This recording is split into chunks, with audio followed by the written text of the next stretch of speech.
Tisztelettel köszöntök mindenkit a Jász Múzeum szokásos csütörtök esti múzeumi esték programján. Külön tisztelettel köszöntöm Persz László emeritus jászkapitányt és feleségét, Ágnes asszonyt. Köszönjük, hogy eljöttek. 2 nappal ezelőtt, november 4-én emlékeztünk meg az 1956-os szabadságharc leveréséről, és kegyeleti koszorúnkat helyeztük el a régi szovjet-laktani udvarán felállított emléktáblánál. 69 évvel ezelőtt, ekkor indultak el a szovjet csapatok, amelyek leverték szabadságharcunkat. A mai este is az 1956-os emlékek előtt tiszteleg, ugyanis a mai alkalommal Cseh Dániel Forradalom a városban 1956 eseményei és hősei című előadását hallgathatjuk meg. De még mielőtt felidéznénk az 1956-os eseményeket, néhány szóban szeretném bemutatni az előadót, akit egyébként szerintem nagyon nem kell, de azért mégiscsak, hogy minél többet tudjunk meg róla. Cseh Dániel, jászberényi származású történelem magyar szakos tanár és helytörténész.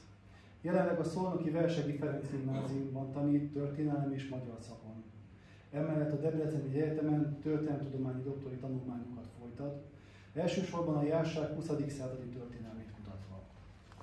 Dani Jászberényben végezte alap- és középfokú tanulmányokat. A Szent István Sport Általános Iskola és Gimnázium falai között kezdett tanulni, majd a Lehel Vezérgimnáziumban érettségizett 2008-ban. Ezt követően a Debreceni Egyetem bölcsészettudományi karán folytatta tanulmányait, ahol történelem alapszakon szerzett bölcsészdiplomát 2011-ben. Majd 2015-ben ugyanitt történelemtanár, magyar tanármesterképzést is elvégezte. Jelenleg, így már mondtam, a Debreceni Egyetem történelmi és néprajzi doktori iskolájában folytat doktori tanulmányokat. Doktori kutatásának középpontjában szülőföldje a jásság 20. századi története áll. Különösen a II. Világháború utáni évtizedek politikai és társadalmi változásai, valamint az 1956-os események helyi vonatkozásai. A tanári pályáját 2015-ben kezdte, és azóta több oktatási intézményben is szerzett tapasztalatot. Dolgozott Jászladányban, a Kolping Katolikus Általános Iskola tagintézményében, majd tanított a Jászberényi Terplánzénon Katolikus Technikum és Gimnáziumban. Később a Debreceni Egyetem gyakorlóiskolájában, valamint a Szent György Katolikus Általános Iskolában is. 2018 óta a Szolnoki Versegi Ferenc Gimnázium tantestületének tagja, itt tanít történelem és magyar szakos tanárként. Munkája során kiemelt figyelmet fordít a tehetséggondozásra. Tanítványai közül többen értek el kimagasló eredményeket különböző tanulmányi versenyeken. Például a Kossuth Domokos történelem versenyen az tavalyi tanévben 4 diákja is bejutott az országos döntőbe, és előkelő helyezéseket értek el. Felkészítő tanárok természetesen Cseh Dániel tanárunk volt. A versenyfelkészítések és szakköri munkák mellett tanítványai más történelmi versenyeken, például OKTV és Szavária verseny is sikerrel szerepeltek az évek folyamán. 2021-ben 2 alkalommal részesült tankerületi dicséretben, majd 2023-ban megkapta a Szolnoki Tankerületi Központ kiváló fiatal pedagógus díját, amely a hivatásukban kiemelkedő fiatal tanárok elismerésére szolgáló rangos kitüntetés. Szerintem gratuláljuk!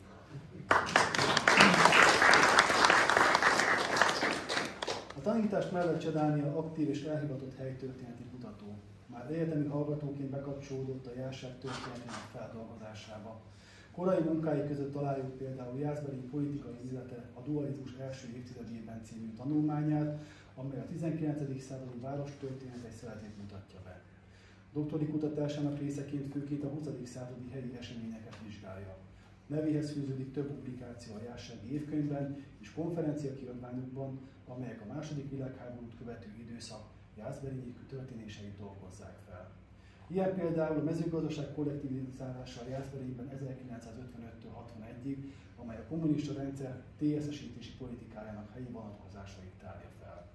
További tanulmányaiban foglalkozott Jászberény várospolitikájával, a pártelit belső konfliktusaival az 1940-es, 50-es években, valamint a szovjet megszállás utáni gazdasági társadalmi átalakulással is.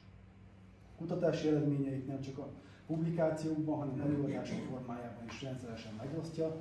Szerepelt előadóként tudományos konferenciákon, például a Magyar Tudományos Akadémia vidéktörténeti témacsoport rendezvényein és doktorandusz konferenciákon, valamint ismeretterjesztő fórumokon is, és hát itt a Jász Múzeumban sem először találkozunk vele. Cseh Dániel a járságtörténelmének fiatal, ám annál elkötelezettebb kutatója, aki pedagógusként és történészként is jelentős munkát végez szülőföldje múltjának feltárásában. Szakmai felkészültsége és helyi kötődése garancia arra, hogy hitelesen és érdekfeszítően mutassa be Jászberény 1956-os eseményeit a mai előadáson. Biztosak lehetünk benne, hogy személyi és tudása révén a hallgatóság értékes ismeretekkel gazdagodik majd ezen az estén. Fogadják szeretettel!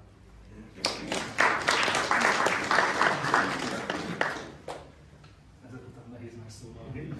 Nagyon szépen köszönöm a talán ilyen összesítésben meg sem érdemelt laudációt, viszont ha már szóba jött a pedagógiai tevékenységem is, örülök, hogy látok a fiatal korosztály képviselői közül is néhányat. Ennek azért is van aktualitása, nem csak mert hogy a történelmünket úgy tudjuk és emlékezetünket megőrizni, hogy azt továbbadjuk a újabb generációknak, tudva, hogy az oktatás az nem más, mint a társadalom újratermelődésének legfőbb fóruma, hanem azért is, mert az 56 eseményeknek főszereplői között nagyon sok fiatal, egészen fiatal, még a jelenlévőknél is fiatalabbakat is találunk, és ami még fájóbb, az áldozatok között is.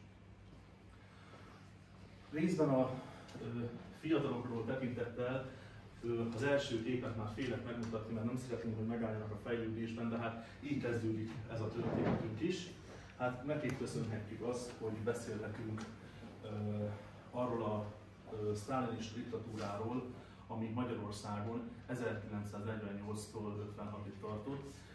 Ezt egy megelőző 3 éves átmeneti időszakkal a szovjet bevonulástól 45-től kezdve, és hát tudjuk, hogy 56 után is brutális megtorlással kezdődött a Kádár rendszer, és a 60-as évek végén, 70-es évek elejétől kezdett el konszolidálódni, nem veszítve el a kommunista egypárti diktatúra jellegét, csak a nyílt és brutális állami represszióban szorult valamelyest vissza.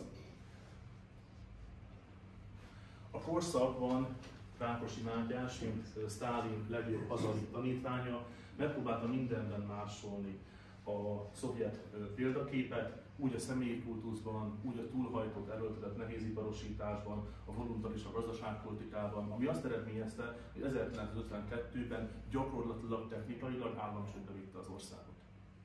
52-ben, 7 évvel a háború vége után, 7 békeév után, békeidőben csökkent a gazdaságban jelentősen, a fizetésképtelenséget csak a Szovjetuniótól kapott hitellel lehetett elkerülni. Aminek meg lett az ára a magyar uránpiaci árlat értékesítésében és a szovjet és tárgyesti gazdasági szempontok minden tényleg maguk kiszolgálásában. Tehát Magyarország a kommunizmus időszakában került arra a pályára egyértelműen, hogy a környező vagy távolabbi nagyhatalmak gazdasági érdekeinek a kiszolgálójává vált. A kommunizmusban egyértelműen kényszerhatására, nagy felelősség, hogy önként ne jelentkezzünk senki kiszolgálójának. Nézzünk viszont Jászberényről is néhány gondolatot. Jászberény alapvetően egy közepesen fejlett alföldi mezőváros volt. A politikai karakterén ez jól látszik. A Kisgazdapárt országosan a 45-ös választáson, ami egy kvázi közel tiszta választás volt, 60%-os volt a szavazásra jogosultak aránya, a mai arány 80%. Amiatt volt kevesebb, mert akkor 20 éves kortól volt és nem 18-tól. Nyilván kizárták a háborús bűnösöket, valamennyi németet is, svábot is, tehát nem volt teljesen korrekt, viszont titkos választás volt, listás, és szervezett csalásról 45-ben még nem tudunk.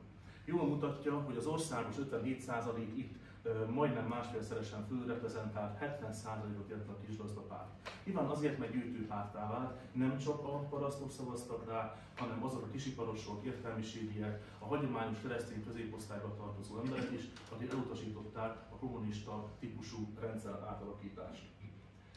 Ez változott 47-re, ott látszik már a Kisgazdapárt országosan a szalámitatik eredményeként feldarabolódik, de hogyha összeadjuk, országosan is megmarad a Kisgazdapárt és a belőle lecsapott pártoknak kb. 54%-os aránya.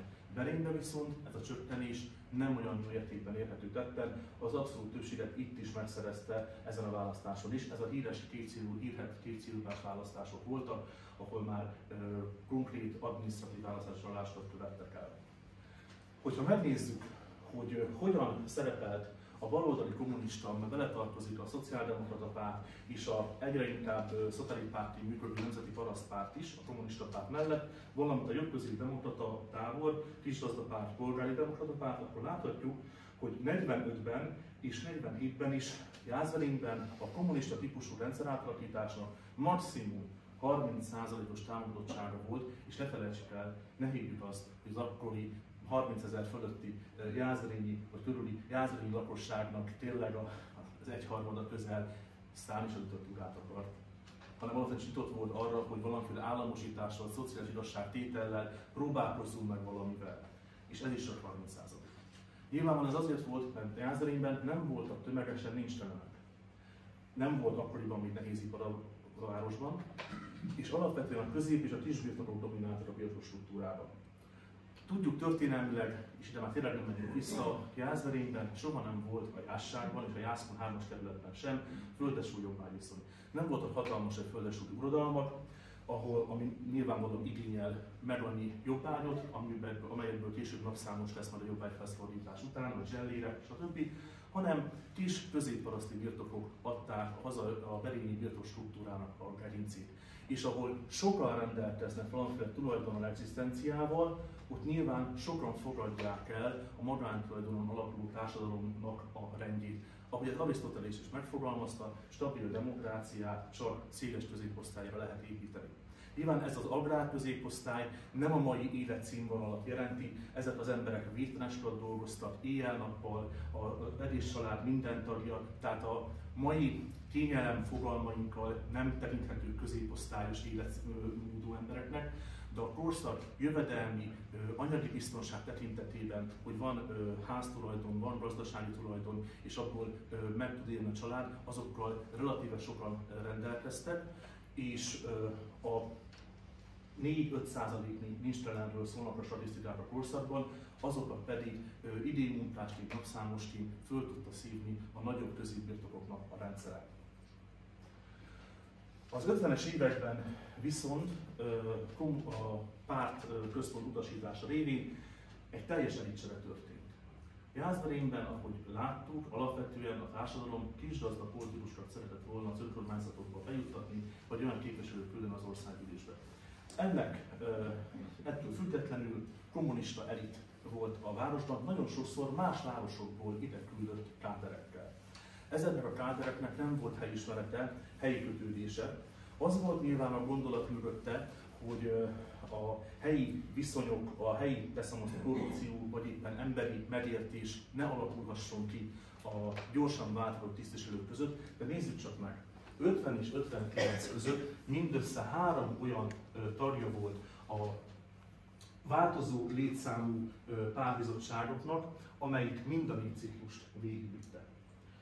A legnagyobb a statisztikai sokaságból 73%, 130 fő csak egy cikluson át volt. Nyilvánvalóan, még hogyha el is fogadjuk, hogy a diktatúrában nem a helyi közösség választ, akkor is még egy ránk erőltetett elit vagy vezető réteg sem tud felelős elitként viselkedni, hogyha 2 évente más városba teszik. Tehát a felelőtlen és hibás gazdasági döntések, vagy az egyéni élet, a helyi életviszonyoknak a megértésének a hiánya, az nagyban következett nem csak a diktatúrának a makrofelépítéséből, hanem ezekből a rossz helyi döntésekből is. Ez a táblázat az előzőnek egy változata. Itt az látszik, hogy az egyes években, amikor voltak választások, pártbizottsági választások, hány fő volt az átfedés. Nem ugyanakkor a létszámúak voltak ezek a pártbizottságok, tehát azért van egy A és egy B szám, mert van, hogy egy kisebb testületnek a fele az újra választódik, de már egy nagyobb testület tagja lesz, így csak egy harmadát fogja kitenni például. De mégis nagyjából látszik, hogy a legnagyobb átfedés még 54 és 56 között volt, viszont 56 és 59 között is 36%. Ez azért hívnak fel a figyelmet az utolsó két sorra, mert van egy komoly kérdés, hogy volt-e valamiféle cezúra Rákosi bukása és a Kádár rendszer között? Volt egy éles választóvonal, vagy voltak további élők? És azt látjuk, hogy az átfedés az utolsó Rákosi-kori Berényi pártbizottság és az első Kádár-kori pártbizottság között, ha megnézzük, 36, mondjuk hogy 1/3%. Nem is a legalacsonyabb. Alapvetően a kommunista káderek a legelső látványos vonal háttérbe szorítása mellett, de tovább értek a Kádár korszakban is.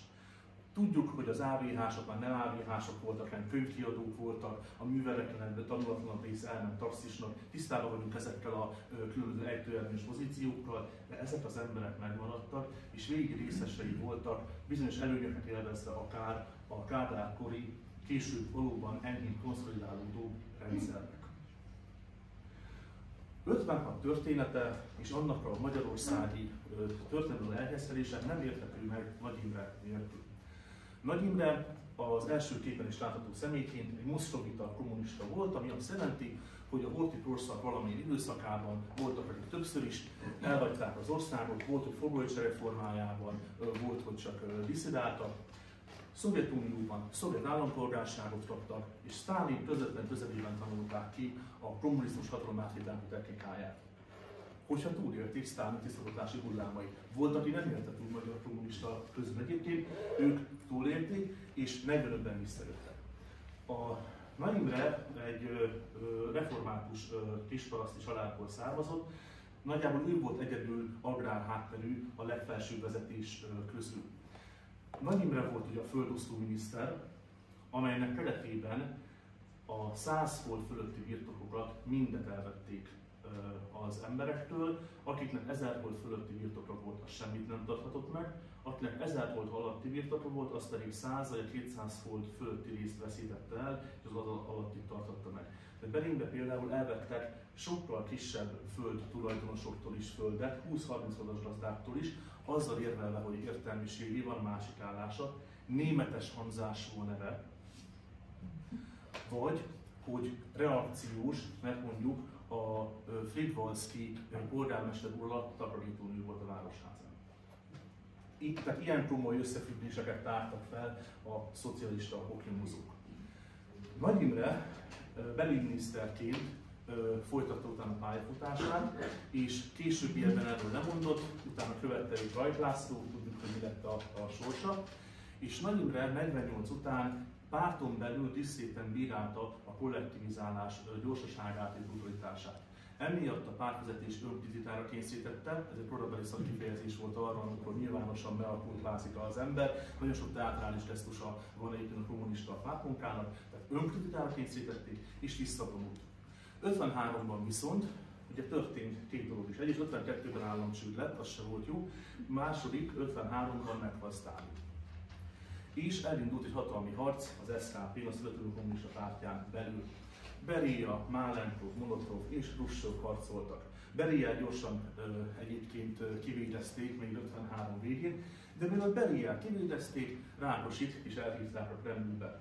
Képzeljük a jelenetet, amint Rákosi, aki volt már a Kremlben, vagy látott képet róla, nagyon sajátos térdinamikája van az épületnek. Alacsony, kicsi folyosó, szinte meg kell görnyedni, már Rákosi alacsony volt, de meg kell görnyedni, és utána egy ajtó a folyosó végén, és nem tudod, hogyha benyitsz, akkor egy ilyen verőpince lesz majd ott, vagy egy hatalmas nagy mennyezettel egy ilyen bárdíszterem. Tehát volt egy sajátos lélektani, pszichedelikus hatása is ennek az épületnek. Mert ilyen kis folyosón megy Rákosi, behívatják ezt Sztálin halála után, és jön vele szembe Beria, a főóhér. És megkérdezi, hogy Rákosi eltárs, maga még életben van? Fáradjon be. Itt Beria, Málenkov, Molotov, Hruscsov kihallgatta Rákosi. Nagyjából Beriának az volt az érve, hogy az nem baj, hogyha alaptalanul vádolunk be valakit, vagy koncepciós perrel ítélünk el, vagy verünk meg, a számokra fontos, az arányok. Ez egy 9,5 milliós ország, 1 millió ember ellen van eljárás, ez több mint 10%, ez túl sok. Csak 500 000 emberre kell. Tehát nem az igazságtalanság volt a probléma, hát Beria ugyanazt csinálta korábban, hanem a mérték. Rákosit végül leváltották a miniszterelnöki pozíciójából, pártitkárként megmaradt, és Nagy Imre került helyére. Rehabilitálták úgymond Nagy Imrét, és ezzel indult el az új szakasz. Nagy Imre 53-tól 55-ig volt Magyarország miniszterelnöke, és ami nagyon érdekes, hogy hogyan szivárgott le ez Jászberénybe. Nyilván ezekről, amikről most beszélünk, bár mi történelmileg később élünk, 70-80 évvel az események, 70 év inkább az események után, 69-es évforduló van éppen, Rákosi időszakától kicsit már tovább távolabb vagyunk. Mégis több mindenről tudunk a levéltári adatok föltárása révén a háttérben folyó generációkról, mint a korszak embere. Még a Jászberényi pártitkárok sem tudták, hogy mi a helyzet azzal, hogy mond egy beszédet Nagy Imre, hogy a TSZ-ből ki lehet lépni, föl lehet osztatni, hogyha kétharmada úgy szavaz. Rákosi mond másokat, a TSZ-esítéssel nem állunk le. Tehát elkezdett egymásról elválni a párt és a kormánynak a szava. És a berényi mezítlábas párttagok, hogy akkor most merre van az arra, mert tudjuk, hogy az a jó kommunista, aki együtt improvizik a párttal. Tehát egyszerre nem lehet két helyen lenni, mert Szent Ferencnek. Most melyik irányba indadozzunk, kinek az indadozásainak a mintázatát másoljuk le. Például, ez egy bizottságülésen hangzott el, az ellenség Nagy Imre elvtárs és Rákosi elvtárs beszédét két különbözőnek igyekszik feltüntetni. Azt magyarázza területünkön még mindig az ellenség, hogy Nagy elvtárs által elmondott program, az nem a kommunistáknak a programja, azt magyarázza, hogy a kormányprogram, a parasság programja, mely ellentétes pártunk politikájával. Ezt olyan szinten így érezhették, hogy nekem is van olyan ismerősöm, Jászladányi egyébként, akinek a nagyapja akkor vett új állatokat, teheneket. Úgy láttak, hogy Nagy Imre időszakban újra lehet kezdeni, talán a szocializmus keretein belül is van egy kis lehetőség túlélni, még ha nem is egy olyan módon, ahogy azt korábban gondolták volna. Az emberek kezdtek arról beszélni, hogy nem tartom be a normákat. Ugye tudjuk a tervgazdaságnak, a stahanovizmusnak a módszereit, ebbe én nem is megyek bele, hát ez minek ez? Hatékonyság növekedés, stb. Elkezdtek a TSC-t arról beszélni, hogy feloszlanának. Vagy kisiparosok mondták, hogy hát visszavennék a műhelyüket. Hát 49-ben már olyan törvényt hoztak, hogy az 5 fő alatti kis vállalkozásokat is államosítják. 5 fő alatt. Ki van 5 fő alatt? A cipész meg a fia. Tehát körülbelül ez a szint, ami megvan, mert a fodrászod az óló. Tehát ugye, körülbelül ez jelenti azt. Államosított állampolgárokká váltak a magyarok. Mindenki állami alkalmazott volt. És persze, az nem volt megmondva, papíron tényleg, hogy vallásszabadság volt az alkotmányban, 49-es alkotmányunkban, csak hogy a párt azt kimondhatta, hogy aki párttag, az nem járhat templomba. És hogyha valaki szeretett volna munkahelyen előre jutni, akkor meg pártagnak kell lenni. Tehát itt állampolgári jogként nem volt megtiltva az valakinek, hogy úgy templomba járjon, de meg volt az a jogi okoskodás oldva, hogy még konkrétan fizikai fenyegetés nélkül is az ember tudja, hogy válasszon az érvényesülése, vagy éppen a lelkiismerete között is. Sok más területet ilyet lehetne mondani. A üzemvezetők hogyan reagáltak? Volt, akik ugye leordiváltak, meg volt elmagyarázni, hogy a kommunizmus akkor is marad, és mi itt örökké maradunk. Volt, akiket hazaküldtek például. És olyan is volt, aki hát a klasszikus megoldás, a félrenézést választotta, nem vállal konfrontációt. Tehát nyilvánvalóan nagyon sok helyi sajátosság is volt ebben. A párttagság hogyan értékelte, nagyon érdekes, erről van több forrásunk. Az még érdekesebb lehetne, hogy a párton kívüliek hogy értékelték, hogy azt a kognitív diszonanciát, hogy most egy kommunistát szeretünk. Tehát Nagy Imre szimpatikus, akik ugyanabban a branchba tartozik, akik ellen szimpatikus. Ugye a Rajk László temetését is tudjuk október 6-án, és nagyon nagy tömeg gyűlt össze, tényleg több tízezer ember. Nagy Imre is megjelent, már akkor leváltott miniszterelnök volt, részvételt kívánt Rajk özvegyének, már a kis Rajk László később építész lett, de egyébként ott volt a temetésen, és van ez a korabeli vicc, hogy de sokan eljöttek, igen, ha láttam a címünket, hogy közénk követnek. Hát a civil szervezet feloszlató belügyminiszterről beszélünk 46-ból, Sertészszövetség, Kalott és minden másnak a feloszlatójáról. Na miket mondtak a pártagok? Ugye honnan jött ez? Érdekesebben, hogy a párton kívül mit gondoltak, csak arról kevesebb a forrásunk. Néhány visszaemlékezés, Vidéki településeken, paraszti hátterű embereknél nem volt típusos a naplóvezetésnek a szokás, az a polgári vagy a nemesi hátterű embereknek volt egyfajta szocializációs mintázata, tehát itt nagyon kevés olyan biztos információnk van, ami reprezentatív lehet a párton kívüliek részéről. A pártagok reakciója, ami Berényben olyan 1500-2000 fő között mozgott egyébként, viszont vannak adatai. Volt, akik megpróbálták kommunista keretben értelmezni Nagy Imrét, ő Lenininek, ugye az új gazdaságpolitikának a mintájára. Volt, akik léptek a pártból. Hát én csak azért léptettek be, előszakra a karrierből, most már nem kell ott lennem, felvállalható magam, kiléptek. Ilyen is volt. Vagy például a Tanácsháza, amely mégiscsak nem egy nettó pártintézmény volt, hanem egy közigazgatási szint, megpróbált korrektebben viszonyulni az engedélykérésekhez, bármi máshoz, és a Végrehajtó Bizottság rossz hallotta is, hogy a Tanácsháza már nem olyan vonalas, mint korábban, tehát lazult a pártfegyelem az államintézmények fölött. És megindult az elvegyésnek a folyamata, amiről szoktunk ilyenkor beszélni, egyéni parasság, újra motivációt szerzett a munkához. Páran megkérdezték, hogy volna arra lehetőség, hogy valakit visszavehetnek a pártba, mert mondjuk Kulák leszármazott volt. És megjelent egy ilyen rákosista, reformkommunista tengely. Nagyon fontos, hogy a korszakban nyilvánosan legalábbis mindenki kommunista, baloldali értelmezési keretben és szóhasználat gondolkozott és szóhasználattal beszélt.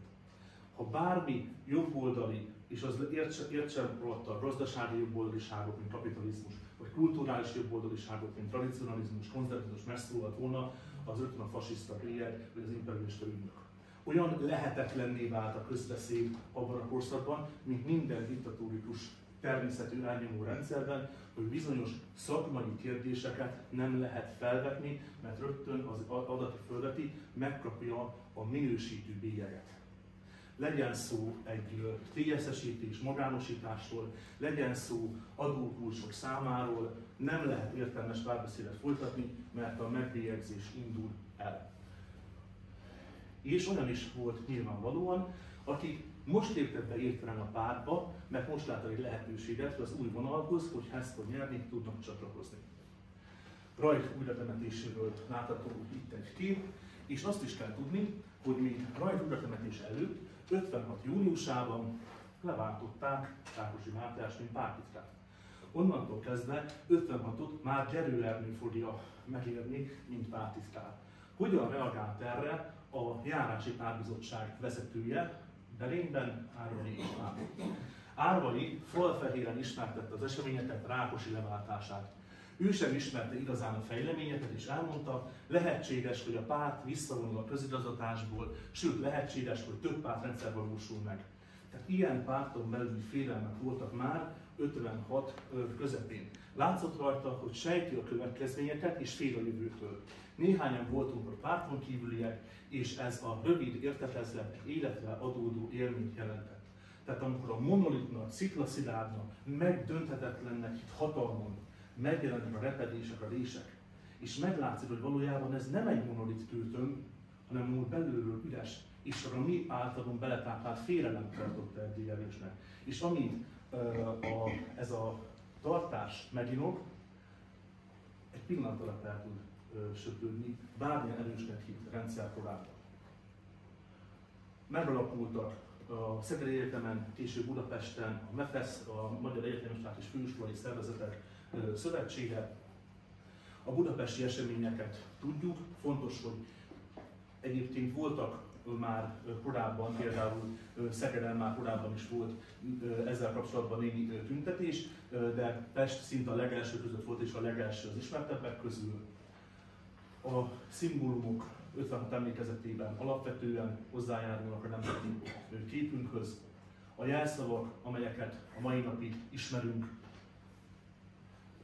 demokratikus népe, megjelenik benne részben a magyar hagyomány, a magyar tradíció, a magyar-lengyel barátság és a konkrétan poznani munkás felkelés levelése miatt a lengyelek iránti szolidaritás, tehát a nemzetközi és nemzeti kontextus is.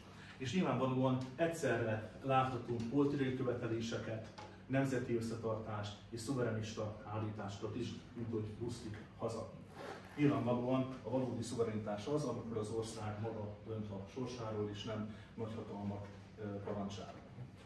Közismertek a forradalomnak az országos hősei, akár Pongrácz Gergely, Szeles Erika, aki vöröskeresztes volt már a történet végéig, és úgy géppisztolyozták halálra, 14 éves volt.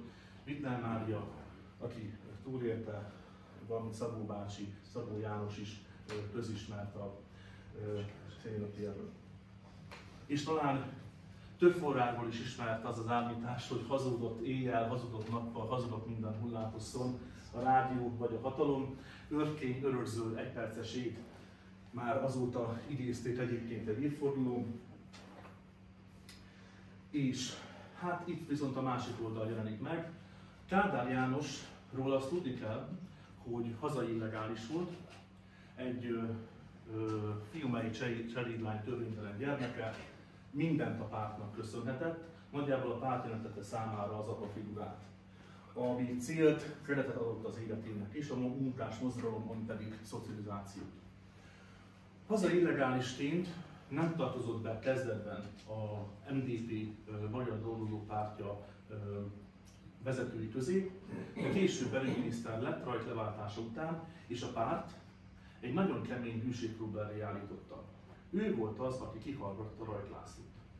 Neki kellett megmutatnia, hogy kivel van inkább, a harcostársával, a korábbi harcostársával, vagy a párttal, a mindenkori párt fő irányvonalával. És Kádár választott a pártot, mondta is Rajknak, nehogy azt hidd Rajk, hogy a párt vezetésben megosztottság van a kérdésedben. Ugye ez azt jelenti, hogy nehogy azt hidd, hogy én mellé állok. Kádár sem került el Rákosi haragját, túlélte, de börtönbe került, és 53-ban Nagy Imre engedtek. Tehát Nagy Imre rehabilitálta Kádárt. Utána 56-ban, amikor Nagy Imre újra miniszterelnök lesz, Kádár is a Nagy Imre kormány tagja lesz. Azon Nagy Imre kormány tagja, amelyik október 28-án elfogadta a forradalmat. Nagy Imre kijelentette, nemzeti demokratikus forradalom, a munkástanácsok legitimek, a nemzetőrséget összevonjuk a rendőrséggel, több pártrendszer bevezetése, a szovjet csapatok kivonása Budapestről, és az MDP megszüntetése, és az MSZNP megalapítása október 31-én. Az MSZNP-t nem közismert, vagy ilyen kézenfekvő Nagy Imre alapította. Azzal a Kádár Jánossal, aki a Nagy Imre kormánytagja volt, abban az időben, október 31-én, amikor elfogadták a forradalmat. És Kádár annak a Nagy Imre kormányos tagja volt, amely november 1-én állt fel a harmadik Nagy Imre kormány tagja, amely egy több párti kormány volt. Tildi Zoltán ott volt benne, Bibó István ott volt benne, Krétli Anna, és természetesen az új MSZNP-sek és Maléter Pál is, egy honvédelmi miniszter, stb. És egyszer csak Kádárt és Minich Ferencet, ez így működik, elrabolták és elvitték Moszkvába. Az volt a kommunisták, a SZKP, és az volt a kérdés, hogy melyikük legyen az, amelyik nevére vállalja, hogy levezényli a megtorlást Magyarországon. Kádárra azért esett a választás, leginkább nem Münichre, mert ő nem volt moszkovita. Tito támogatta leginkább Kádárt, szintén hazai illegális volt. Tito maga, mint partizán szabadította fel Jugoszláviát a náci Németország elnyomása alól, szovjet hadsereg nélkül. Kicsit a magyar mását látta Kádárban Tito, így Kádár lett az, aki vállalta, hogy igen, nevére veszi azt, hogy ő hívta a szovjeteket, és Nagy Imrét gyakorlatilag elárulta, és elárulta a magyar forradalmat, hova tovább a magyar nemzetet is. És itt látható az MSZNP megalakulásának a hírulatása, de ez még az az MSZNP nagyon fontos, amelyikben ott látható Losonczy Géza, Nagy Imre, tehát a forradalmat elfogadó MSZNP október 31-én. Kádárnak és Russovnak a beszélgetése az megtalálható teljes jegyzőkönyvzet formában.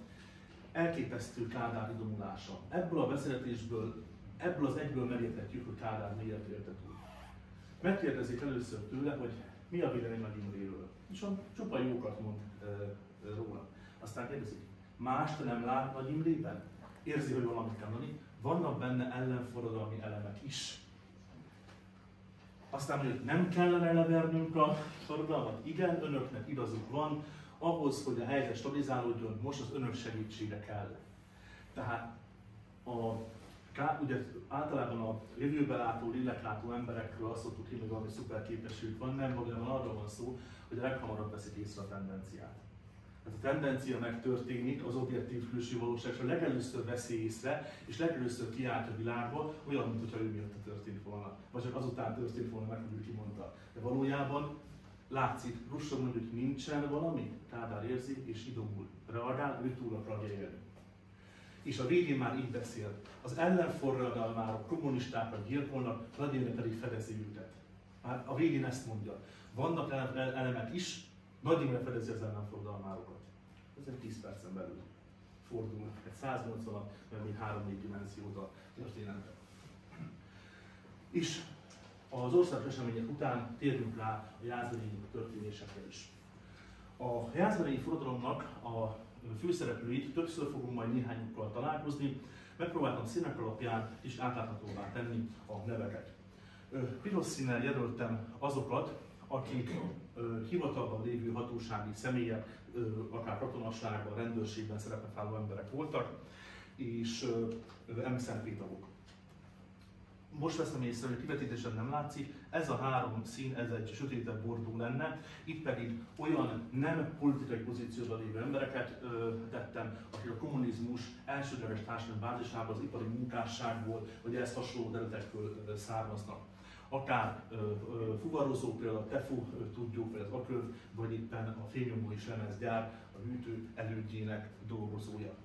Kéttel szedtem az értelmiségi szellemi foglalkozású, vagy ilyen vezető embereket, akár az építészetikus Imrés Bélát, vagy a fontos szereplő még Járogyi József, a járási könyvtár igazgatója is. És zöld színnel szedtem pedig a paraszti hátterű vagy munkával foglalkozó embereket a forradalom részvételében. Rögtön feltűnhet, hogy alapvetően, mint ahogy Pesten is, nagyrészt az ipari munkásság és a reformszemléletű kommunista potentátok és az értelmiség dominálta az eseményeket, kiegészülve a parasság néhány szereplőjével. A forradalom hogyan gyűrűzik be Jászberénybe? Már október 23-án megérkezik a forradalomnak a híre, a pesti események híre ide Jászberénybe, ahol Torna Ferenc százados összetartás, tehát készenléti állapotot rendelt el. Somogyi százados pedig felfegyverezte a párthivatalnokokat, hogy esetleg rájuk rontanának, akkor önvédelemként legyen ez rajtuk. A TEFA dolgozói viszont már elkezdtek forradalmárként viselkedni, megválasztották a saját munkástanácsukat. Nagyjából egy fél nappal később, mint ahogy ezek megalakultak a nagyon vidéki városokban.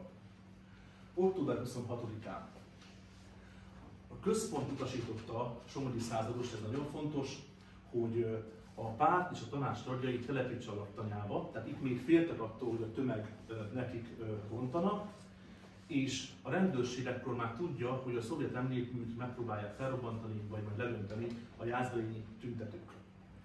És egy nagyon sajátos történet ezzel kapcsolatban. Vasvillás parasztok jelentek meg a járási könyvtár és Veszteri Mihály tanácselnök ház előtt. Ez miért egy vicces történet, bár elég ijesztő. Veszteri Mihály volt tanácselnök is régen, 50-es évek legelején. Itt tanácselnök helyettes volt. És ugye kiabáltak a megjelenő parasztok, hogy hozzák ki nekem a tanácselnököt, hozzák ki a tanácselnököt.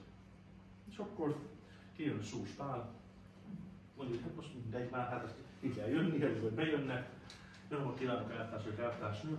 Hol kicsoda? Kérdezik tőle. Hát kérlek, halásra mint a tanácselnök, engem hívtak. Ja, mi nem magára, hogy a Veszteri Misát, a Veszteri Misát. Ugye emlékeztek rá, hogy ő volt a tanácselnök, és azért is gyűlölték nagyon, mert Veszteri az kisgazda volt korábban, parasztszármazású, és mint ilyen háttérből jövőbe állva a kommunistákhoz, az árulásnak a morális deficitje is nehezítette az ő elfogadhatóságát.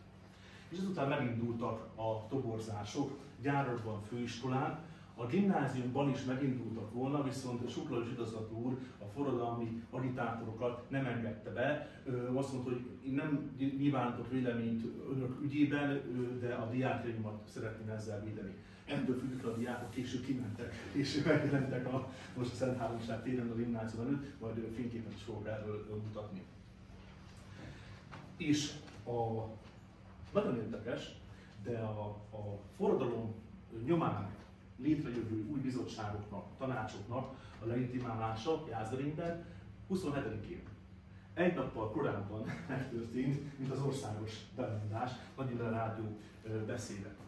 Ekkor már a különböző közlekedési vállalatoknál vagy cégeknél levelték a vörös csillagokra volt, marxista vezetők szobrait, képeit rongálták meg, dekorációkra a Kádár anyagot elkezdték elégetni, tehát már volt egy ilyen úgymond a díszleteknek a pusztítása, és a tüntetés, ami az emlékműnél volt, 27-én történt, ezt Imre Béla vezette úgymond, és ehhez már csatlakoztak a gimnáziumnak a diákjai és a tanárai is.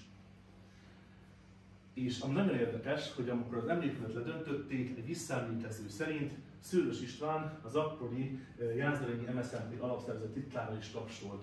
Sőt, erről majd még lesznek hasonló megjegyzések ismerők részéről. Itt látható az emlékmű, több oldalról is mutatott róla fotókat. Itt már megjelennek a daruk, rátötik láncot, és itt már a letörés pillanat, ledöntés pillanatát láthatjuk. Itt pedig már a földön van, látszik, derékbe van törve. Itt már, és itt látható a gimnáziumnak a felvonult különítménye. Nagyon érdekes, hogy Árvai István megyei járási pártbizottsági tag rettegett felsőben Jászberényben, olvasta fel a megyei forradalmi tanács követeléseit, a hivatalban lévő MSZNP járástitkár. Aki pedig korábbi előadásaimon már volt, annak Kakus Ferencnél az én ismerősként térhet vissza, vagy lehet olyanok, akik személyesen is ismerték, vagy tudtak róla még az előadás előtt is. Ő volt nagyjából hogy is mondják ezt, aki a humán erőforrással foglalkozik, a HRS-el, a személyzet is így van, a párton belül. Ezt nyilatkozta, milyen szép az ifjúság, ez a lelkes tüntetése. Tehát a kommunista, amikor ledöntik a Sztálinista emlékművet, milyen szépen ledöntötték, tehát erősebb volt a tesóra, látod, gyakoroltatok. De körülbelül ez az igazodás, ez már ekkor is megjelent. És Somogyi Jenő százados volt az, aki az ideiglenes forradalombizottságnak átadja a hatalmat, és a tanácsházán ezek az emberek bekerülnek az ideiglenes forradalmi bizottságba. Magyarul a hivatalos szervek átadják a hatalmat, ha úgy tetszik, és létrejön egy ilyen a régi és az új emberekből álló, mint 48 ilyen közcsendi bizottmány, ami a törvényességet próbálja felügyelni. Az a kérdés, hogy miért és mi történt itt. Ez eleve egy összeesküvés volt, egy konspiráció, hogy itt próbálták az eseményeket kordában tartani, és átmenteni, vagy éppen megmenteni saját magukat az akkori kommunista vezetők, vagy csak futottak az események után. A konspiráció egy reakció. A különböző visszaemlékezések alapján lehet erre csak valamit gondolni, tippelni. Sós Pál, ugye tanácselnök. Somogyi azt mondta, hogy a régi tanácsi és pártvezetőket ki kell vinni a laktanyába a népharagja elől. Erre ki is mentünk a laktanyába. Somogyi állandóan tájékoztatott, mi történik a tanácsházán. Vagyis mit látunk. Somogyi megmenti a kommunista vezetőknek az életét, a biztonságán garantálja, beszéljünk. És fontosan tájékoztatja őket. Ez ugye a konspiráció felé részben való vinnie. Somogyi Jenő pedig mit mond? Este azután felkerestem Árvai elvtársat. Egy külön terembe vonultunk vissza, és itt rábeszéltek, hogy legyek én az elnök, mert én a tömeget vissza tudom tartani az esetleges provokációktól, és igyekezzek bevinni Torma századost és Bajzár századost a forradalmi tanácsba. Ez is ezt támasztja még inkább alá, bár ne felejtsük el, hogy 56 utáni megtorlás idején való tanúvallomás, mi más lenne egy ekkori pártok részéről, mint hogy én mindent a párt érdekében tettem. Ha úgy tűnt, hogy a ledöntésnek tapsoltam valójában, azt azért csináltam, hogy nehogy a fasiszták hangosabban tapsoljanak. Típusú érvelés. Népbírósági anyagok. Felsőbb és megyei utasítása. A Jászberényi Pártbizottság foglalkozott az eseményekkel, melynek során elhatározták, hogy az események irányítását megbízható egyénekre bízzák. Ezért megbeszélést folytattak Somogyi századossal. Ez tehát az egyik oldalt próbálja alátámasztani. Torma Ferenc százados vallomása. A Szolnoktól kapott utasítás értelmében az elvtársak illegalitásba mentek a raktajába. Ott lett összeállítva egyébként, hogy kik menjenek a forradalmi tanácsba. A tömeggel sikerült ezt Somogyinak elfogadtatni. A pártvezetőktől utasítást kaptam, hogy tovább maradjak a városban, Imre Bélára vigyázzak, mert a Szigetire lehet támaszkodni, Szőrös elvtárs pedig a TSR szétromlasztásának megakadályozására hívta fel a figyelmet. Az a Szőrös, aki felolvasta a forradalmi tanácsnak a követeléseit. Tehát látható, hogy vagy központi utasítással, vagy helyi élelmességből, de a helyi vezetők nyilvánvalóan megpróbáltak túlélni. Ezt egyébként nagyon egyszerűen tisztában is tudták magukkal tenni a lelkiismeretükkel. Ezek az emberek úgy gondolkoztak, hogy elnézést kérek, nem én kértem Rákosi Mátyást, vagy Péter Gábort az országban. Nem én vertem agyon az András 60-ban senki. Én csak egy hülye baloldali politikus vagyok. Az én lelkemen ne száradjon már minden gonoszság. Most, hogy engem akasztanak fel, mert harasztanak Rákosi Mátyást. Nyilvánvalóan túl fogom élni, én nem vertem le senkinek se a vességét. Tehát nyilván ezek az emberek alapvetően ezzel mentették fel mindig munkat, hogy nem én voltam ott. Nem én voltam a Körmös Bauer. Tehát nyilvánvalóan ezek a dolgok mind hozzátartoznak az embereknek a apológiájához és az önfelmentő gesztusaihoz. És miért pont Somogyira esett a választás, hogyha elfogadjuk munkahipotézisként, hogy volt benne valamiféle pártszervezés, hogy a forradalomnak bizottság vezetője egy megbízható MSZNP tag százados legyen. A párt részéről az érv. Megbízható párttag, de mint ilyen fogható ember, zsarolható, valamint valódi fegyveres erővel rendelkezik. Ez nyilvánvaló. A tüntetők részéről fontos, hogy Imre Béla javasolta, mert egy tekintélyes hatósági személy legitimálhatta a megmozdulást, hogy ez nem egy zendülés, ez nem egy lázadás. Ez körülbelül ugyanaz a lélektan, mint amikor a tiszavidéki kuruc felkelők akartak egy főnemes maguknak Rákosi személyében, hogy ez nem felségárulás, hanem pedig arisztokrácia, ez nem egy zendülés. Tehát valaki, aki a hivatalosságot mutatja. Ez mindenképpen egy érdekes dinamikát mutat a helyi viszonyokban. Kaptam kérdésként többször is, hogy mi a többletüzenete egy helytörténeti kutatásnak, mi a tanulsága egy várostörténeti esemény feltárásnak. Hát pont az, hogy megnézni, hogy egy konkrét élethelyzetben, egy konkrét emberi közösségben, kollektívában milyen egyéni viszonyok, dinamikák, kapcsolatok, egymástól való félelmek, egymástól való bizodalmak alakulnak ki, mert nyilvánvalóan látványosabb, romantikusabb, nagyobb az országos történelem, a nagy események, nagy személyeknek a kutatása. Egy kis várostörténet érdekli a város lakóinak egy részét, máshol meg hát nem is tudnánk, mi sem, hogy Jászfényszalon vagy éppen Battonyán mi történt ekkor. Viszont egy mikrotörténet kutatásban sokkal érzékletesebben megmutatkoznak a valódi emberi kapcsolatok, hogy hogyan működnek azok a döntési mechanizmusok és helyzetek, amik később eseményalakítóvá válnak. Ha úgy tetszik, a hogyan viselkedik az ember kérdésre, egy ilyen kis kutatásnál, egy szűkebb kutatásánál biztosabb képet kaphatunk, mert itt kevesebb előzetes sztereotípiával rendelkezünk, mint egy országos eseménynél. De mit mond erről Somogyi? Itt a szovjet alezredes elvtárs megkérdezte, hogy mi az álláspontom. Mondtam, hogy nem harcolok ellenük. A pártitkárok pedig azt mondták, felelősséget vállalnak értem. A Somogyi elleni per bíró indoklása, bár Somogyi vádlott 56. októberében a helyi párt és tanácsvezetők hozzájárulásával vállalt az úgynevezett forradalmi tanácsban tisztséget, az minőségben kifejtett bűnös magatartása miatt büntetőjogi felelősséggel tartozik. Vagyis pontosan ugyanarról van szó, mint amit korábban mondtam Kádárnál, hogy addig, amíg az SKP a Szovjetunióban nem döntötte el, hogy a forradalmat leverik, a helyi kommunisták úgy gondolták, hogy valamennyi belefér az engedésbe. És amikor szóltak Moszkvából, hogy nem, visszamenőlegesen azt mondták, hogy nem fér bele. De akkor a hivatalos kommunista szervek engedélyezték Somogyinak. Semmilyen levéltári forrás nincs arra, hogy Somogyi, ahogy itt írják, minőségi meghirdetett bűnös magatartását október 28-án, 9-én, 30-én bűnösnek tartották volna. Nem szólt neki a megye. Senki nem mondta, hogy ezt nem csinálhatja a Somogyi elvtárs tovább, ezzel alkotmánysért vagy túl megye a jogköré. Nem szóltak, nem volt. Azt mondták, hogy rendben van. Dobzse, úgy lehet.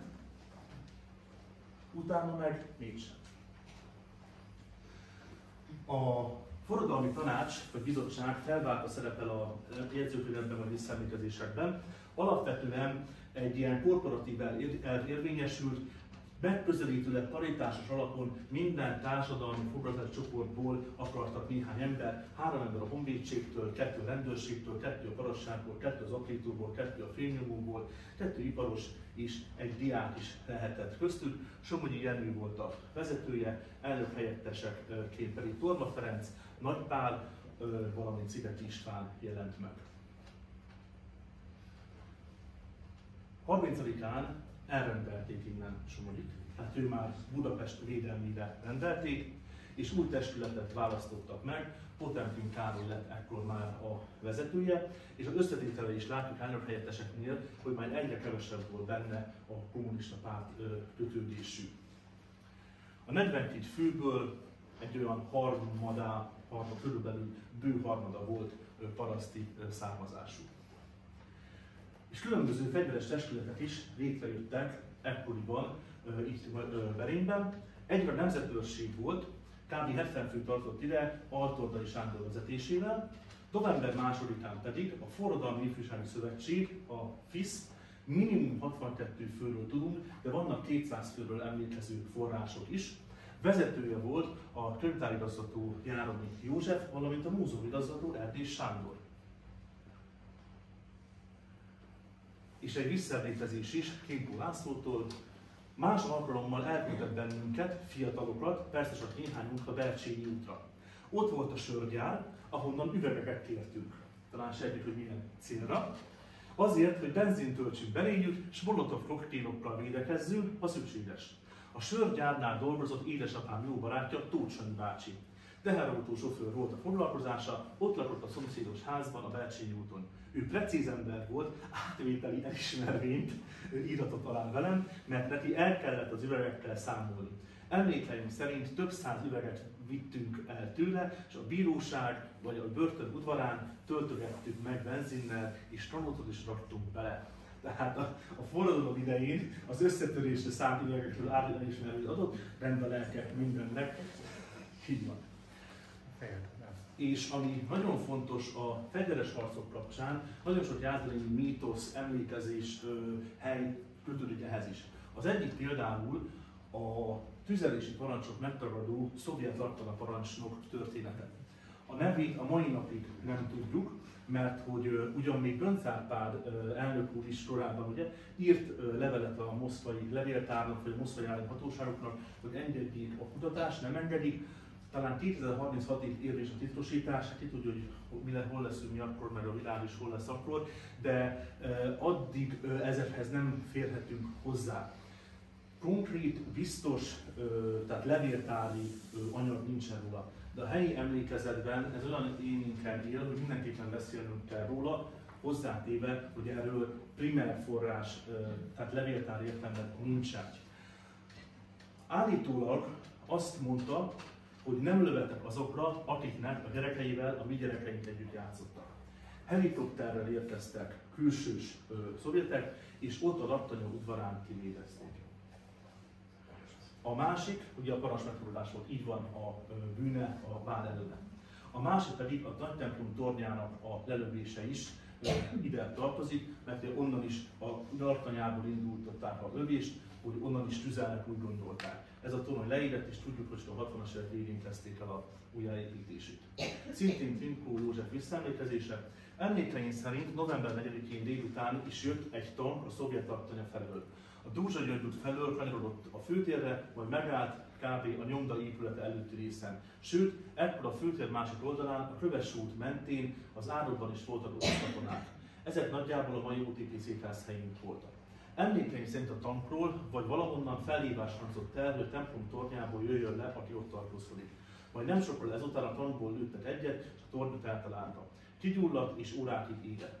A főtéren tűzharc, lövöldözés alakult ki az orosz katonák és a forradalmárok között. Nekem sikerült hazajutnom. 10 éves volt ekkor Klimko.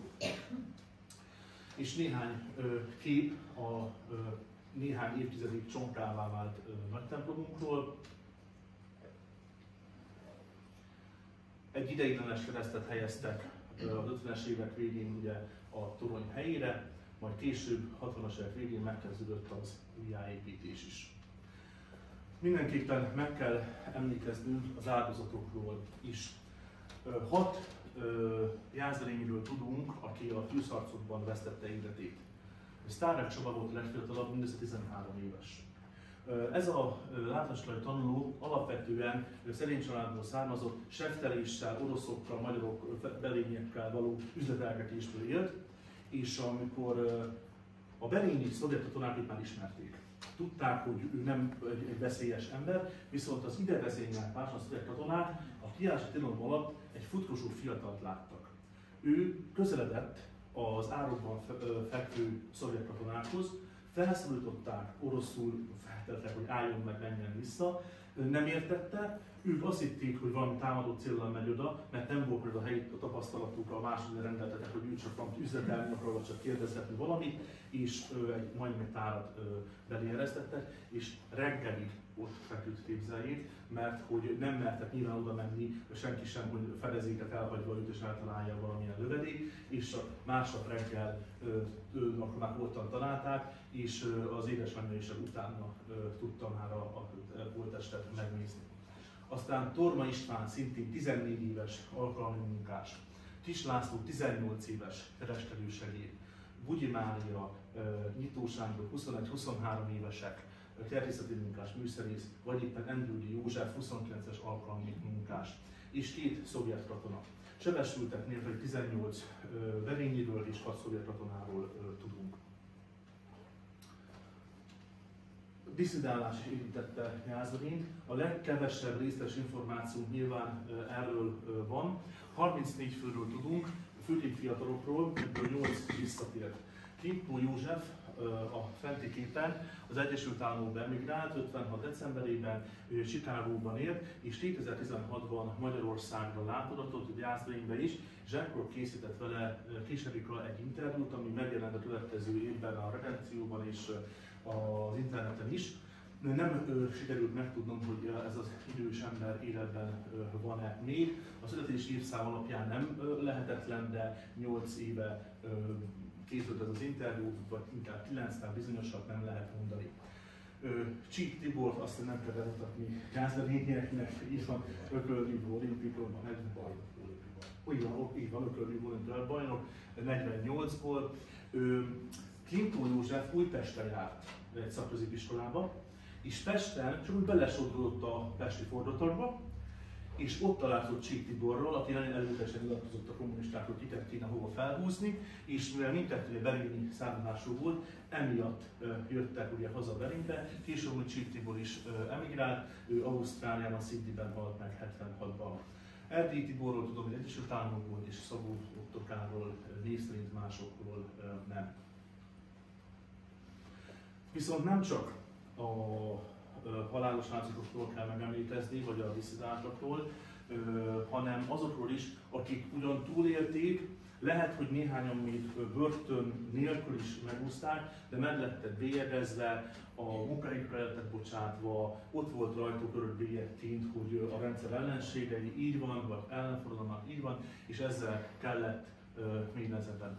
A tanítóképzősök az első csoport, akit megemlítenék, nézzük meg. A Váradi János tanítót, tehát ő már tanár volt, elbocsátották, Bándi Erzsébet tanulót kizárták az ország összes középiskolájából.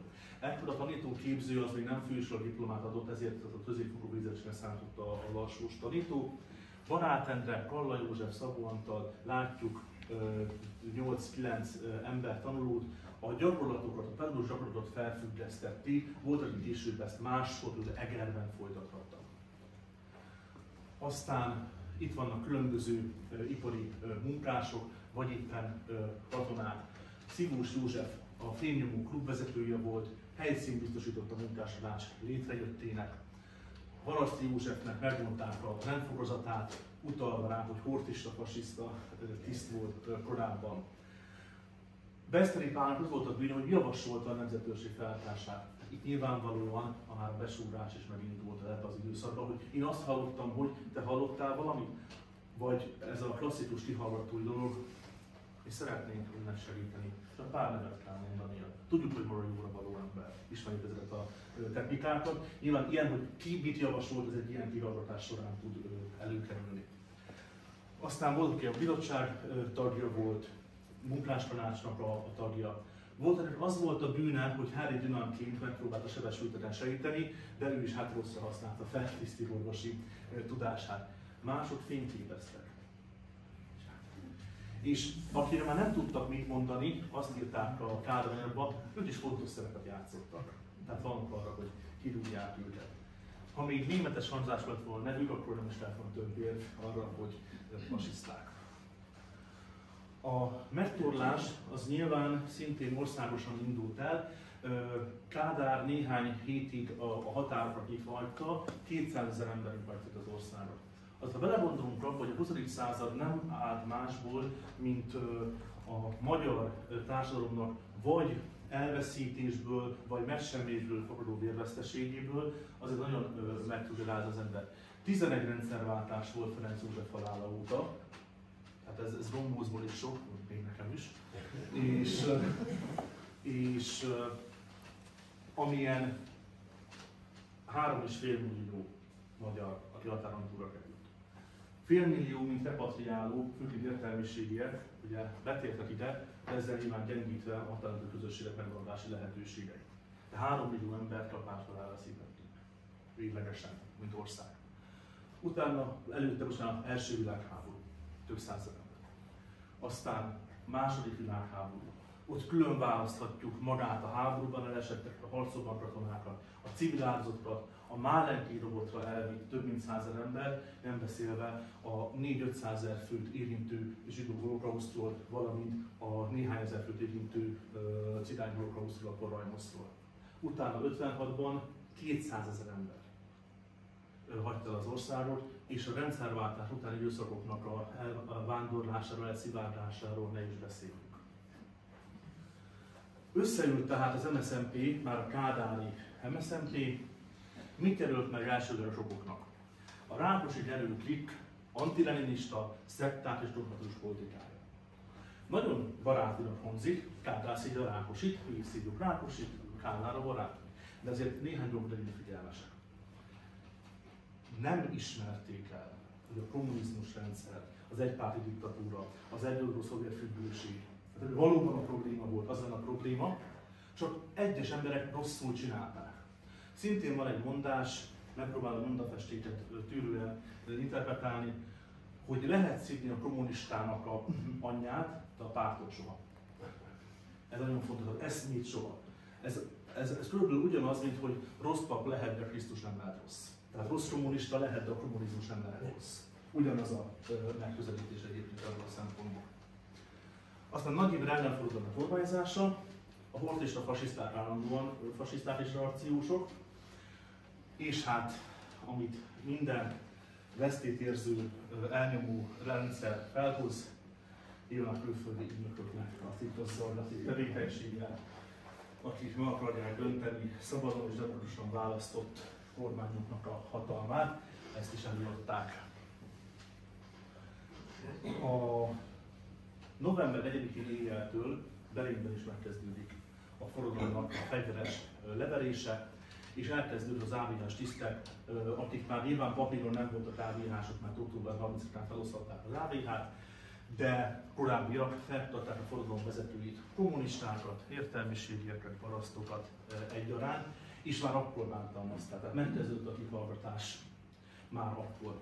A szolnoki Ságvári úti HVH-s börtön nagyon hírhedt, Ugye én Szolnokon tanítok, így a Szolnok 56-ról is a gyerekeknek szoktam néhány szót mondani, és hátborzongató, hogy berény események kapcsán is ugyanazokkal a verőpincékkel találkozom, mint a szolnoki események tárgyalása kapcsán. A Szegő általános iskola pincéje, vagy a Szapári úti pékség, a Lipóti pékség, ott aki szokott esetleg arra járni, a Baros és a Szapári út sarkán, ott verték a forradalmárokat. Szovjetunióba is kerültek ezek az emberek, az Újvári börtönbe, ugye ez ma Kárpátalja, Ukrajna, és visszavitték őket december 5-én Szolnokra, majd időre elengedték őket. A városban statárium volt, kijárási tilalom, rögtönítélőbíróság, stb. És a munkás tanácsokat fokozatosan az illegalitásba sodorták. Kezdetben tudjuk, hogy az Országos Munkástanácsos Szövetséggel Kádárné próbált tárgyalni, tehát a munkástanácsokat nem egyből szüntették be, de egy-két hónapon belül ezzel is elvesztették létjogosultságukat. És Járomi József visszaemlékezései segítenek nekünk bemutatni, hogy milyen volt a vallotásoknak a légköre. A szovjet katona kérdezte tőle, miért csináltátok mindazt, amit csináltatok? Járomi próbál válaszolni, ti is szerettek a hazátokat, és mi is szeretjük. Jogunk van nekünk is arra, hogy a hazánk szabad és független legyen. Azt gondoljátok, hogy mintegy kizavarhattok innen? Nektek is jobban ott van a családotok körében. Tehát nyilvánvalóan itt egy emberi horizonton próbál Járomi kommunikálni, de a magyar nyomozó sem volt megértő. Miért tették? A pátrikkárok megalázták, az édesapját belekényszerített TS-be, érve valakivel szemben, hogy miért tették ezeket. Miért nem ment külföldre? És hát az értelmiségi bölcsességével nyilván a szózatból idézettel válaszolt rögtön. Ez már Szolnokon történik Járomival. Itt betereltek csoportonként egy fürdőszobába, ahol a pufajtás ütöttek, vertek minket, ahol éltek. Ez csak úgy, ez az a puhítás úgymond, és utána jött a vallatás. A vallatás ideje alatt elbeszélgettek velem, ez viszonylag rövid ideig tartott. Utána meghúzták azt, hogy a patyikos üveget, kezükbe vették a gumibotot, és elkezdtek ütlegelni a lehető legnagyobb szakértelemmel. Azt hiszem, erre külön kiképezték őket. Először az ember tenyerét ütötték. Az első ütésnél még lehetett bírni, aztán már elviselhetetlen fájt. Folytatták a hasával, talpával. Vesélyt ütötték, két oldalt a nyakát, legvégül a fejét csépelték az illetőnek. Kínos dolog volt vécédet itt éreckedni. Azt hiszem, hogy ezt nyilván nem is kell innen folytatnom ennek a részeit, és hogy milyen egyéb, mai szóval szivatásokat találtak ki a békeügetéstől kezdve, vagy bármi mást. Az ítéletek alapján a fő szereplők volt, akiknek a ítéletét módosították 2-ről 3-ra, így van. Volt, akinek csökkentették 3-ról 1 évre, Járomi esetében, és volt, aki a Pest megyei Védbírósághoz került, például dr. Pál, szintén volt nála is egy enyhítés. Egy összesítő táblázat található itt, 10 személyről. Látható, hogy az ítéleteknek a legnagyobb aránya az helyben lett hagyva. Voltak például Imre Béla esetében egy másfélszeres növekedés, a legtöbbet helyben hagyták, hogy éppen 3 év felfüggesztettel lehetett kiváltani. Valamint a Pest megyei Védbíróságnak a döntéseinél ezek a szereplők voltak kisebb ítéletekkel, mert nem vállaltak olyan magas pozíciókat. A bíróság elé a 16 főt állítottak, 12 főről van adat. Ebből 22-26 éves volt, 3 fő látják, 36, de a legidősebb is 47 éves volt alapvetően. Meg lehet nézni.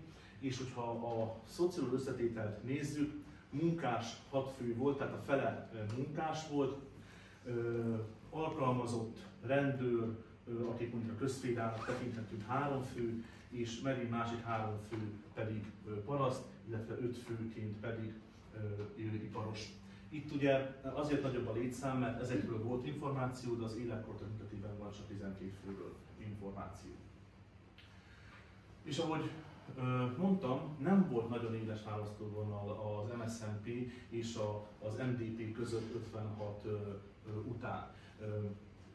Az MDP-s vezetők otthon bujkáltak, majd november 11-én előjöttek. Tehát fontos, hogy Jászberényben nem volt 56 párti MSZNP. országosan volt, Nagy Imre alapításával, de Berényben MSZNP másra akkor alakult, amikor megtörtént annak a kádári 56 ellenes fordulata. November 11, ugye nagyjából ekkor értek véget a harcok 11-12. országos szinten. És ugyanaz a 10 fő alapította meg az MSZNP-t, akik 19-ben a KNP-t, akik 45-ben az MKP-t, 44 decemberében, akik 48-ban a pártfúzió kapcsán az MDP-t, Jászberényben volt körülbelül 15%-nyi kommunista szavazó, volt 1500 párttag, és volt 10 olyan ember, aki a Horthy korszak alatt is vállalta a titkos röpcédulázás, illegális kommunista munkát. Az egész párt CC-lett, és ezek a nyugdíjas öreg emberek, olyanok, mint Tóth Mihály, mozigépész lett már akkor, Tóth György István, vagy mások előjöttek, és még utolsó nemzetkel még egyszer megalapították a pártot. A legfontosabb nevek itt tartoznak. És Tóth Mihály, mint ilyen tiszteletbeli elnök körülbelül, olyan volt ő az MSZNP-nek, mint Csúri a Magyarok Világszövetségének, tehát örülök, már nem egy aktív valaki. És 16 fő ugyanaz volt, mint 56 előtt és után. Itt ezt csak emlékeztetőül hozom ide, tehát nagyon nagy volt az átfedés. És egy nagyon sajátos történetet is tudunk, hogy mégis megint az ember hogyan működik. 3-4 gimnazista lány bepereltek, és arra akarták kényszeríteni a igazgatót, Suk Lajost, hogy rúgja ki őket az iskolából. Ő pedig nemet mondott erre. Ekkor már Bányai János volt a tanácselnök, és el akarta mozdítani az iskolai igazgatót, a lehet igazgatóját, mert nem engedelmes lett a kirúgásnak. És ez nagy port kavart a pártbizottságon belül, mert hogy a 3 lányból 2 párttagnak volt a gyereke. És itt derül az ki, hogy sokszor a helyi kötődés, hogy a barátoknak a gyereke, megértjük, mert hogy fiatalok, és akkor már nem fasiszták, meg mindenféle ellenfordulmárok, vagy plegális reakciósok, hanem hát ki nem mond nagyokat fiatalkorában. És ezt nem én adom elő így, ezeket mondták. Ezek a jegyzőkönyvek nagyon korán keletkeztek, 56 végén, 57 elején. Valószínűleg valami írni tudó ember találtak, ceruzával írni jegyzőkönyvek voltak, akik nem képeztek ki, hogy a jegyzőkönyv nem azt jelenti, hogy mindent le kell írni szó szerint. Ő meg leírta, mondták, hogy hát azt mondták az elvtársak, hogy írtam, és az elvtársak, és leírtak, az elvtársak mondtak. Az általam feldolgozott levélben anyagból ez volt a legéletszerűbb, legéletszagúbb, amit olvastam. Nézzük meg! Kapus Ferencné, bocsánat, Bányai egyen később lesz, még akkor Sós Pálval. Na nézd! Az a kérésem, hogy ne legyünk elfogultak ebben a kérdésben, mert én is, meg te is, Sós elvtárs, szülő vagy. Tehát Kapus Ferencné rögtön a szülői kártyát veszi elő. Ha én vagy más nem ért egyet egyesek véleményével, ezekre nem lehet mindjárt ráfordulni, hogy ellenforradalmárok. Tényleg? Hát nem erről szól a diktatúra, hogy valaki más a vélemény, akkor ráfordul, hogy fasiszta? De hogyha kommunisták gyerekre, akkor más. Ezeket a gyerekek, figyeljük a szóhasználatát, nagyon fontos a szóhasználat, gyerekeket, mert ne sújtsuk azzal, hogy egy életre elvárjuk a jövőjüket. De ezen túlmenőleg a szerencsétlen szüleiket is. Ezek a 16-17-es kisdiákokat. Erre mit mond Sós Pál? A Városi Intéző Bizottság nem egységes. Látom, hogy a személyen és az Intéző Bizottság között differencia van. Ma átjön Dobosi elvtárs, ő a VB vezetője volt, akkor egyetért, ha itt tárgyaljuk a dolgokat, akkor viszont Kapusné elvtársnő nem úgy beszél és védi a dolgokat. Nincs ennek semmi értelme. Jobbra vannak, hogy leváltsanak, nincs értelme, hogy itt maradjak, hogy két ilyen jelentős szerv ne tudjon együtt dolgozni. Tehát előadja, hogy ha nem tetszem, akkor lehet váltani. Kapusné, hogy semmisíti meg, ne hadd marad elragadtatni, ne csinálj magadból mártírt. Ez már brutális személyeskedés, hogy áttöri a homlokzatát az embernek, és végül a konfliktus megoldója, Tóth Sándor szólal fel. Elvtársak, van nekünk elég ellenségünk. Ezt hogy kiszámolta. Ne akarjunk még többet. Engem például október 30-án fel akartak pofozni. Inkább vagyok a fenébe. Lesznek is egy város vagyunk, ilyen kommunistáink vannak. Hát akkor a 89-ben a nyugatiak jöttek Magyarországra, Bush a többiek, mindig mondták az ellenzéki kerekasztalnak, hogy mit akarnak a rendszerváltást, mondjuk olyan rendes kommunistáink vannak. Hát ha láttak, hogy belépni kommunistáinkra, hát létesítettek volna. Az embereket ne csereberéljük, mert általában szeretnek egy helyen megtelepedni. A pedagógusok okos emberek. Implicit, de sósávtárs pedig nem tud azt higgye a sósávtárs. A gyerekeknek 24 évig, eddig még a Ókori Attilból is 20 éves kortól lehetett szavazni. 24 évig sok mindent meg tudok bocsátani, mert eddig a prorik szeretnek kicsit nagyot is mondani. Azt, hogy Rusztik, van egy kicsit nagyot mondás. Hát, és valóságos hősöknek hiszik magukat. A fiatalság érték a hazának. És ezért a gimnazista lányok megúszták, az igazgató is megúszta, Sós Pál nem úszta meg, hanem utána jön Bányai elvtárs. Nagyon érdekes, 59-ben volt egy nagy kibővített pártbizottsági ülés pártértekezlet Jászberényben, ahol elkezdték 56-ot bírálni. Ez az egyetlen olyan forrás, amikor hivatalos szólamok és keretek elhangoztatva, de beszéltek 56-ról. A régi pártvezetés hibája, jelenlegi pártvezetők. Tehát nem a kommunizmus a probléma, hanem Rákosi a rossz volt, de Kádár okosabban csinálja majd, így mi is okosabban csináljuk. Tehát Rákosit nehogy annyira bíráljuk, hogy Rákosi bírálat az átváltozik kommunizmus bírálatává és a jelenlegi vezetők bírálatává. Tehát nagyon az önkritikátlan határai szűk ezt jelenti. Vagy a túlzott önállóságra törekedés, ebből kiindulva az ország érdekeit túlzottan előtérbe állítva a szocialista táborral, a Szovjetunióval szemben, az olyan, mint a Hitler fasizmus, nemzeti szocializmus. Hát ha valaki fölveti azt, hogy nekünk nem éri meg a Szovjetunióval kereskedni, nyomot tárunk vagy bármi hasonló, mert Magyarországnak vannak szuverén érdekei, az már maga a náci. És ezt nem a meggondolatlan antikommunisták mondják, hogy minden apró kommunizmus bíráló dologra azt mondták rá, hogy fasiszta. Itt mondták, Hitler fasizmus, nem nemzeti szocializmus. Csak azt, hogy az urát ne adjuk piaci áram alul. Hát, nem tudom. Másik részű viszont, szívós, türelmes nevelő munkát kell végeznünk minden becsületes dolgozó felé. Ne történjen meg az, mint a múltban is, hogy előszeretettel ráhúzták egyesekre azt, hogy reakciós, mint pedig ráhúzzák egyes emberekre, hogy ellenforradalmárok. Mit mond? Meggondolatlanul ne húzzuk rá valakire, hogy reakciós. Az már Hitler fasizmus. Hát, oké, rendben, egy perccel korábban. Türelmes, és még egyszer türelmes munkát kell végezni, még akkor is, de ez néha nehezünkre esik. Most ebbe igazodjon el a mezőlábas párttal. Akkor most mit kell csinálni? Ennek volt egy nagyon jó történet. 50-es években Törökszent Miklóson volt egy falugyűlés, ahol meghívtak minden potentátot, még a helyi plébános is elment. És az illető tanácselnök, köszönteni én a plébános is, de hát nem köszönhettem azt, hogy tiszteletes atya, mert az csak kommunizmus van. Köszöntjük a klerikális reakció megyének képviselőjét. Hát ez még megtaláltuk, keretben maradt, azt lehet mondani, formában maradt. Minden magyar testvér, ez is veszélyes dolog, formájában jelentkezhet, emögött az ellenséggel való megbékélés, az osztályharc tagadása, a proletár nemzeti tagadás húzódik meg. Tehát ha azzal érvelünk, hogy a másik is magyar, az is ember, azzal elfedjük az ő súlyos hiányosságait, hogy nem proletáris, nem munkás, és nem világosította felül a marxizmus-leninizmus szellemi föléje. Nagyon fontos, hogy ezekre azért vigyázni kell. A mi hazánkban demokrácia van.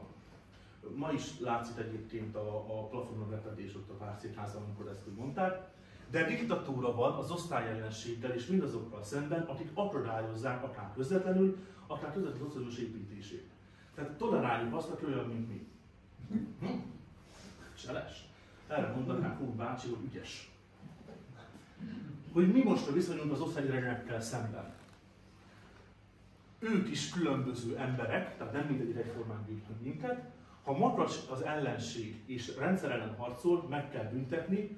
Ha alkalmazkodik a rendszerhez, betartja a törvényt, akkor a törvény védje meg őt is, mint állampolgárt. Aki nincs ellenünk, az velünk van. Tehát ha nem szeret minket, hát ő bajom, hogy nem léptettük elő, de ezt nem hangoztatja, akkor maradhat a helyén. 59-ben vagyunk, tehát a kádai konszolidációnak az alapdoktrínái már kezdett veszetni, és leszivárognak itt egy mezővárosba is, tehát ezt ki is adták a pártnak, hogy valami lassan váltogassunk ebben. Tehát nem kell mindenkinek harcosnak lenni, hanem lehet békés szocialista köröket is alapítani. És hát a nemzetközi visszhangja 56-nak, egyrészt Szeles Erikának a képe bejárt a nemzetközi sajtót, valamint egyik olasz futballcsapatnak az indulója, Lációnak, az Avanti Ragazzi, azt talán ismeri, az szintén ugye előre pesti srácok, budai srácok, aztán pesti srácok, stb. Nem hivatalos himnuszuk, mai napig éneklik, gyönyörű, így van. Egyesült Államok pedig Time Magazine az év embere, Hungarian Freedom Fighter, a magyar szabadságharcos. Jó, mondjuk 33-ban Hitler volt az év embere, meg 38-ban is, de hát ilyen díszes sorban azért betedültek a magyarok is. És azért mutatja ez a következő kép az Egyesült Államoknak az európai értelmezését. 56-ban a magyar szabadságharcos az év embere, 57-ben az a Khrushchev, aki leverte a magyar szabadságharcot. Az Egyesült Államok tudatában ez egymás mellett jól elfért, mint Budapest és Bukarest mellett, és Európa országában az egy nagyon szép város, Párizs, tehát egy tűrőn belül. De a helyi emlékezés legalább ilyen fontos, az emléktáblákról már korábban beszéltünk, de nem csak maga a mártíroknak vagy áldozatok összességének állítottak emléket 89-ben, ugye október 3-án a helyi akkori rendszerváltó pártok, hanem a Lehel Vezérgimnáziumnak a falán 2001-ben is a leheles diákokra, tanárokra emlékező felirattábla, emléktábla található. Valamint Kökény Albert áldozatra is, akiről néhány évvel, tehát pont 21-ben volt egy megemlékezés táblavatás, akkor is emlékszem, hogy itt végül egy ilyen előadással zártuk. És hát nagyon fontos a névtelen vagy ismeretlen nevű szovjet parancsnok, aki életével fizetett azért az emberségért és tisztességért, hogy nem lőtt a jelzeményekre. És konkrétan Arturdai Sándor emlékére is, aki több éves börtönnel büntettek, ezt már 2003-ban állították a város önkormányzat 56-os nemzetőrségre. Nagyon szépen köszönöm a figyelmet!